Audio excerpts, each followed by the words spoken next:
Bismillahirrahmanirrahim. Jadi setelah waqat aslama fi dzalika waqtin, teman-teman manjing Islam sopo tinggal mungkin waktu teman-teman manjing Islam sopo pamane yaitu Hamzah, yaitu pamane Kanjeng Nabi mlebu Islam wa Umar bin Khattab. Jadi sejarah masuk Islamnya pamannya Kanjeng Nabi yaitu Hamzah. Pamane Kanjeng Nabi yaitu Sayyidina Hamzah gak mentolo Kanjeng Nabi ku disakiti oleh orang Quraisy. Wes daripada aku nguasno ponak aku disakiti oleh orang Quraisy, gak mentolo wes aku tak masuk Islam pisan, sekalian masuk Islam baru membela Kanjeng Nabi. Jadi pamannya terbuka hatinya karena keponakannya yaitu Muhammad itu disakiti oleh orang Quraisy, ya disiksa, ya disakiti. Kemudian Kanjeng Nabi ketika menyebarkan agama Islam itu diguyu-guyu, agamanya diguyu-guyu, diarani tukang sihir, diarani sak sembarang kalire lah. Akhirnya Sayyidina pamannya Hamzah itu enggak mentolo, enggak tega namanya Kanjeng Nabi Muhammad. Nah akhirnya wes sekalian nek kaya ngono, aku tak mbela ponak aku gak mentolo nontok ponak aku disiksa karo wong Quraisy, dianiaya oleh wong Quraisy, dicaci maki. Nah, dan aku iso mbela Muhammad, akhirnya mlebu Islam. Ini dibuka hatinya dan ditakdirkan oleh Allah Subhanahu wa taala pamannya itu masuk Islam. Jadi sedikit demi sedikit Kanjeng Nabi mendapat pengikut yang banyak. Jadi pamannya masuk Islam. Kemudian karena ingin membantu Kanjeng Nabi dan menolong keponakannya sendiri, itu Sayyidina Hamzah, dan membela Islam dengan mati-matian.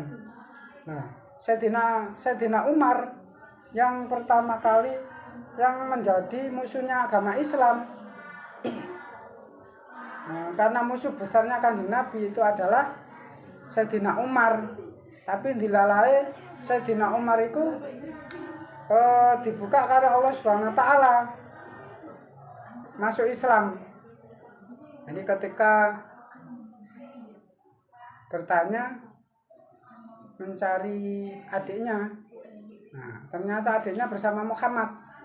Nah setelah ngerti bersama Muhammad, akhirnya goleki Sayyidina Umar bin Khattab itu goleki adiknya. Nah sebelum mencari Muhammad ternyata menemukan selembaran mushaf. Menemukan selembaran mushaf, kemudian dibaca.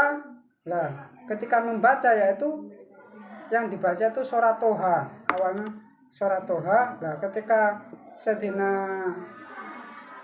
Umar bin Khattab itu membaca kemudian gemeter, jadi membaca surat Toha itu gemeter, nah, dengan mengatakan bahwa tidak sepatutnya agama seperti ini itu aku musuhi. Akhirnya terus dengan membaca surat Toha tersebut itu gemeter, akhirnya terus goleki Nabi Muhammad dan menyatakan masuk Islam. Jadi kebuka hatinya atau mendapat hidayah ketika menemukan selembar mushaf yang isinya surat Toha dan dibaca, kemudian mencari Kanjeng Nabi Muhammad, menyatakan diri masuk Islam. Itu Sayyidina Umar bin Khattab. Nah setelah itu walaupun Umar bin Khattab atau Sayyidina Umar bin Khattab itu mu'alaf, tapi kekuatan dari orang Quraisy atau orang kafir itu hilang separuh dari kekuatannya, karena musuh terbesarnya adalah Sayyidina Umar, jadi wong sing berpengaruh. Tetapi nah ketika menyatakan diri masuk Islam, nah separuh dari kekuatan orang kafir atau orang Quraisy itu hilang. Nah, akhirnya kejayaan Islam itu di masa Sayyidina Umar bin Khattab itu masuk Islam. Nah, baru Islam mempunyai kekuatan besar, itu ketika Sayyidina Umar masuk Islam, karena Sayyidina Umar itu adalah macamnya orang Quraisy atau orang kafir. Begitu Allah Subhanahu wa taala mentakdirkan Umar bin Khattab itu masuk Islam, maka menjadi kekuatan agama Islam untuk menjadi kekuatan agama Islam. Jadi separuh dari kekuatan orang kafir atau orang Quraisy itu hilang ketika Sayyidina Umar bin Khattab itu masuk Islam. Jadi baru agama Islam itu menjadi besar ketika Umar bin Khattab masuk Islam.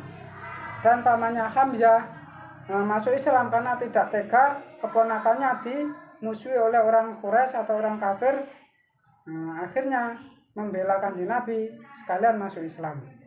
Itu adalah sejarah pamannya masuk Islam dan Umar bin Khattab masuk Islam. Nah, pada tahun ke-7 Kanjeng Nabi atau tahun ke-7 dari kenabian bahwa orang Quraisy itu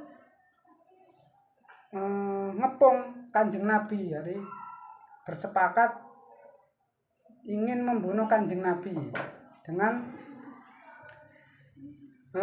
dengan menawarkan dua tawaran. Saya memutuskan hubungan dengan keluarganya Kanjeng Nabi atau ahli bait Kanjeng Nabi, atau Kanjeng Nabi kamu serahkan kepadaku, atau kamu menyerahkan Muhammad kepadaku untuk saya bunuh. Itu tawaran orang Quraisy atau orang kafir. Tetapi keluarganya Kanjeng Nabi ya enggak gelem. Enggak mungkin, sebodoh-bodohnya orang itu tidak mungkin menyerahkan anaknya sendiri untuk dibunuh. Itu adalah pamannya Kanjeng Nabi atau saudaranya Kanjeng Nabi atau keluarganya Kanjeng Nabi. Jadi sebodoh-bodohnya seseorang tidak mungkin anaknya itu diserahkan untuk dibunuh. Karena orang Quraisy bersepakat ingin membunuh Kanjeng Nabi, jadi mengepung dan ingin membunuh Kanjeng Nabi.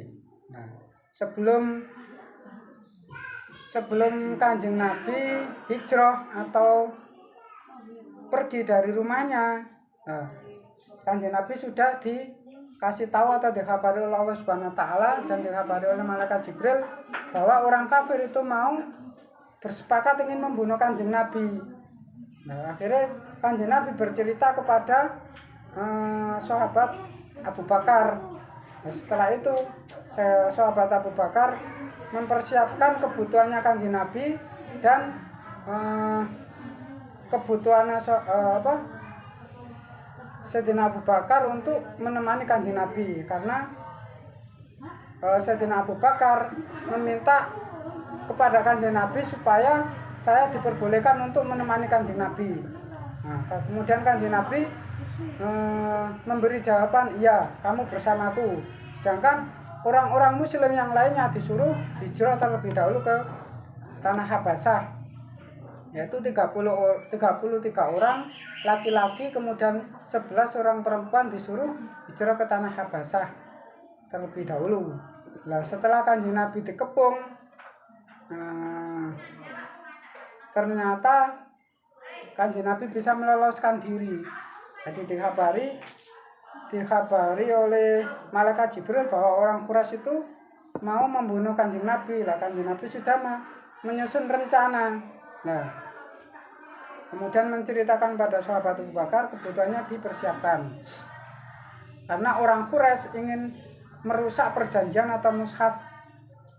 Nah, sebagian cerita atau perjanjian tersebut itu sama Kanjeng Nabi memerintahkan nenggone rayap supaya untuk memakannya.